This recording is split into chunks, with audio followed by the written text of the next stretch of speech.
Fortnite competitive is, without a doubt, one of the most exciting aspects of the game right now. With millions of dollars on the line and hundreds of thousands of people lined up ready to compete, it's essential to be able to do so on multiple different platforms. After all, Fortnite is a cross-platform game that supports various different inputs.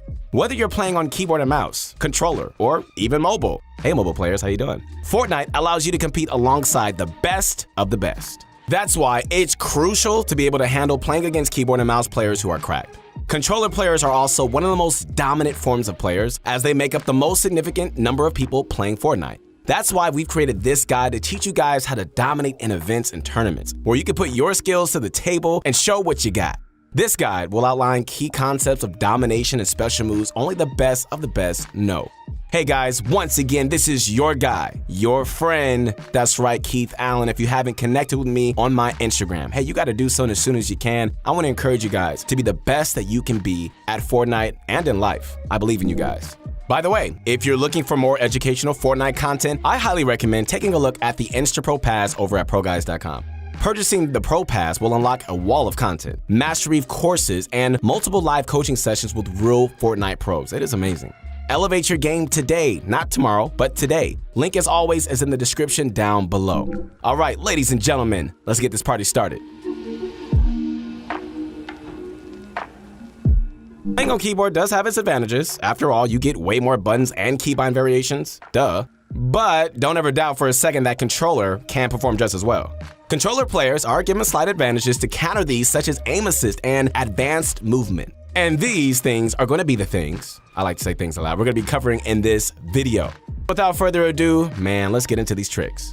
Starting off with aim assist, we're going to go over how to use it to the maximum to gain an advantage over keyboard and mouse players. Keep in mind that the majority of these players are aiming solely off of muscle memory and coordination, which can easily be thrown off via good movement.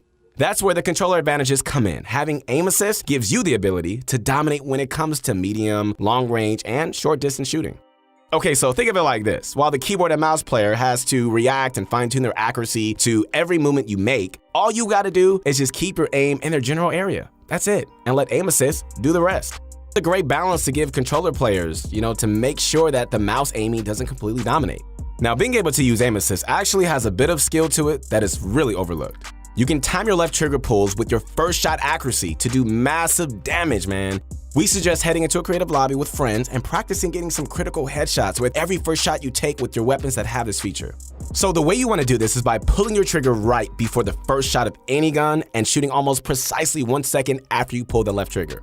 This will tighten your reticle and also pull your aim in towards your enemies, making it easier for you to hit your shots. So guys, mastering the effective use of aim assist, it's gonna make a huge difference when it comes to the outcome of a shoot-off between a keyboard and mouse player versus controller. Besides aiming, controller players actually have one very underrated advantage that is barely talked about, and that is, my friends, advanced movement. Being able to move 360 degrees with an analog stick is a huge advantage compared to an 8-angle movement of keyboard and mouse. Oh my goodness, I feel stiff talking about it, like I feel like the Tin Man right now. I can't move. Controller players are actually able to do some insane mobility tricks that keyboard and mouse players wish they dream about this. An excellent example of this is the infinite 90s without any sort of reset. If you've ever seen a beast controller player, they're able to crank 90s indefinitely without stopping at all. That just isn't fair. One example of this is the infinite EJ dash, which will allow you to move at a much faster rate than usual. Using this and other movement tricks with the controller will certainly give you an advantage over keyboard players. Another example is being able to strafe at many different angles. Strafing is the technique of using your movement to avoid taking damage and throwing off an opponent's aim. Keyboard players can only strafe in 8 directions, while controller players can do so in 360 degrees. Now, movement and aim are obviously fundamental aspects of Fortnite, but what about the rest?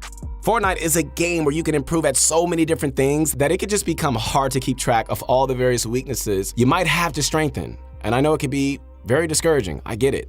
One of those that tends to be very common amongst players is positioning. I say this all the time to you guys on my Insta. Positioning is such an important factor in a game like Fortnite that is often the sole reason causing fantastic, amazing players to perform worse than expected.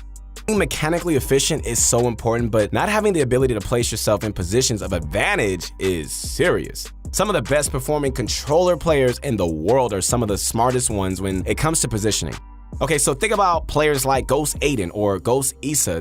They're almost always at the high ground in the end game, right? And that's the key to prosper in positioning. Getting and maintaining high ground in the end game is what will make you more consistent, dominating those stressful end games. Getting Victory Royale in Fortnite competitive is very important. They tend to give a vast majority of the points that a player could earn in a game. So, being able to put yourself in the right spot to stay alive for as long as possible is essential, and the best place for that just so happens to be high ground once again. Being the highest player on the map will separate you from the fights going on below you, especially during rotations where everyone is running around frantically trying to get into the zones. Establishing high ground as soon as the endgame begins can make a world of difference in terms of how much damage you take and can do. Endgame is usually where most advanced players will be looking for kills in competitive tournaments. And the biggest struggle most run into is finding angles to shoot at players. What's great about being the highest person on the map is that you have a vantage point that you can see everyone on the map. You feel like Porzingis on the Dallas Mavericks, okay? You feel so tall and unstoppable. This paired with your aim assist will allow for easy lasering and simple picks, stacking up points as you also keep yourself away from all the fighting that's going on below you. Now, how do you get the high ground? That's a really good question. It's actually quite simple. Once you're entering the final zones, find the area of the highest natural high ground. Try your best to get to the area using shockwaves or by building up towards it. Once you're there, start cranking 90s up until you're the highest person in the game. Once you've gained the ground, start looking for opponents to laser and maintain your high ground. This is when the fun begins. So keep in mind that many players are going to try to contest you, all right? That's just how it is. This is where you must keep building and using your high ground advantage to deal damage to these people. Think of these situations as creative 1v1s where you want to keep high ground while also finding angles and opportunities to deal damage. As the zone shifts and storm follows, make sure to rotate above by building floors and pyramids as you run. A lot of players just tend to drop down or shockwave into circle, which will usually result in them losing their high ground and having to deal with getting it back. Now that you know why the high ground is so important, let's look at why not everyone can always get it. So to be able to get high ground, super important, you must be in a position where you're not in the center of players.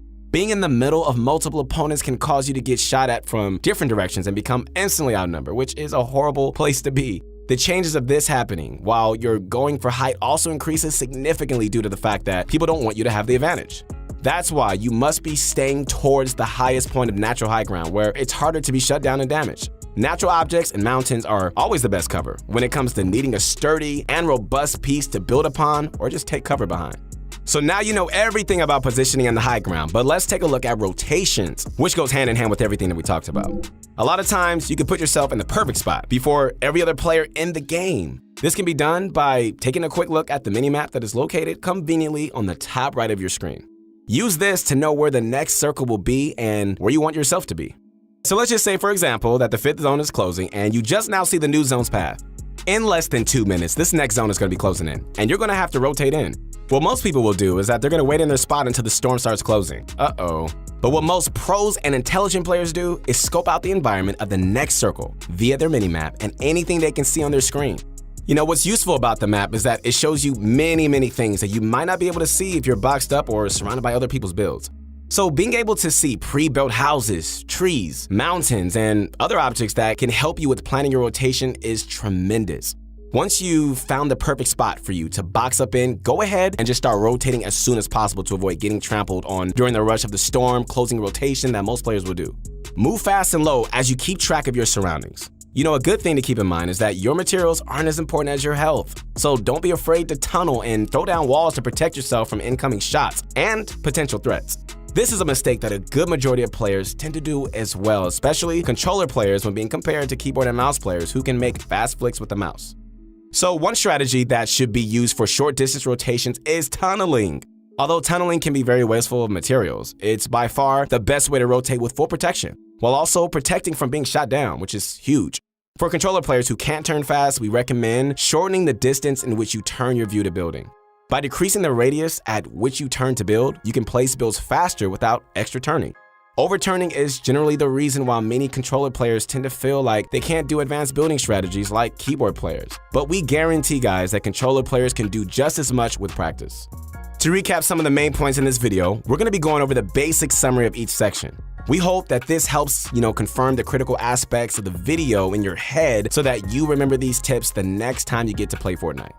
first and foremost, you must be able to make the most out of your aim assist, okay? And the best way of doing so is by going into creative and practicing your timing with some of your friends. Second, you should consider learning movement tricks that are gonna put you at an advantage that keyboard players don't even have. Using every opportunity like this is what's gonna give you a chance at outdoing others in tournaments and events.